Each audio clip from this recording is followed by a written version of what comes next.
సంగారెడ్డి జిల్లా జోగిపేట ఏరియా ప్రభుత్వ ఆసుపత్రి అవుట్సోర్సింగ్ ఉద్యోగులు ఆందోళన చేపట్టారు. గత 3 నెలలుగా కాంట్రాక్ట్ పెండింగ్ జీతాలు చెల్లించడం లేదని ఆవేదన వ్యక్తం చేశారు. పీఎఫ్, ఈఎస్ఐ సౌకర్యం కల్పించాలని డిమాండ్ చేశారు అవుట్సోర్సింగ్ ఉద్యోగులు. కాంట్రాక్టర్ పెండింగ్ జీతాలు వెంటనే చెల్లించకుంటే ఆసుపత్రి ఎదుట సమ్మెకు దిగుతామని హెచ్చరించారు. ఈ ఆందోళనకు సిపిఐ నాయకులు విద్యాసాగర్ మద్దతు తెలిపారు. అవుట్సోర్సింగ్ ఉద్యోగులకు జీవో ప్రకారం జీతాలు వెంటనే చెల్లించాలన్నారు. కాంట్రాక్ట్ మొండి వైఖరి కాంట్రాక్ట్ మొండి వైఖరి అధికారుల మొండి వైఖరి పెండింగ్ వేతనాలు వెంటనే కార్మికుల పనికి తగిన వేతనం చెల్లించడం లేదని, దీనిపై అధికారులు వెంటనే స్పందించి వారికి న్యాయం చేయాలని విద్యాసాగర్ డిమాండ్ చేశారు.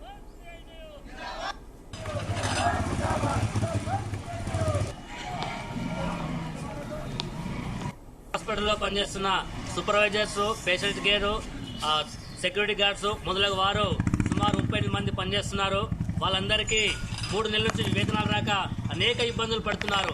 ఇక్కడ ఉన్న అధికారులు గాని, సూపరింటెండెంట్ గాని మా జీతాలు రాలేవని ఎన్నిసార్లు చెప్పినా గానీ నిమ్మకు నీరెత్తినట్టు వివరిస్తున్నారు. ఇది చాలా దుర్మార్గం. వాళ్ళకు వచ్చే అరకొర జీతనము, వాళ్ళకి చాలని వేతనము 3 నెలల నుంచి ఇవ్వక వాళ్ళు ఏం తింటారు, ఎట్లా పనిచేస్తారని మేము సిఐటిగా డిమాండ్ చేస్తున్నాం. అదే రకంగా ఈ హాస్పిటల్లో జీవో నెంబర్ 60 ప్రకారము 15,600 వేతనం వీళ్ళకి చెల్లించాల్సి ఉంది. మాకు ఏమి కూడా కడుపుకు పట్టించుకుంటలేదు, జారి పడ్డా పట్టించుకుంటలేరు, చనిపోయిన వాళ్ళకి కూడా పట్టించుకుంటలేరు, 10 రూపాయలు కూడా ఇస్తలేరు సార్.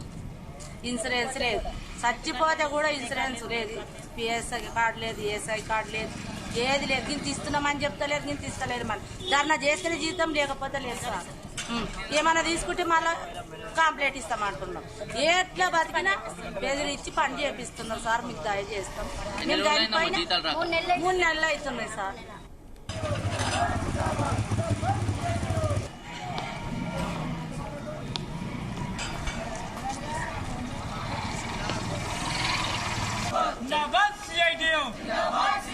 చెల్లించాలి.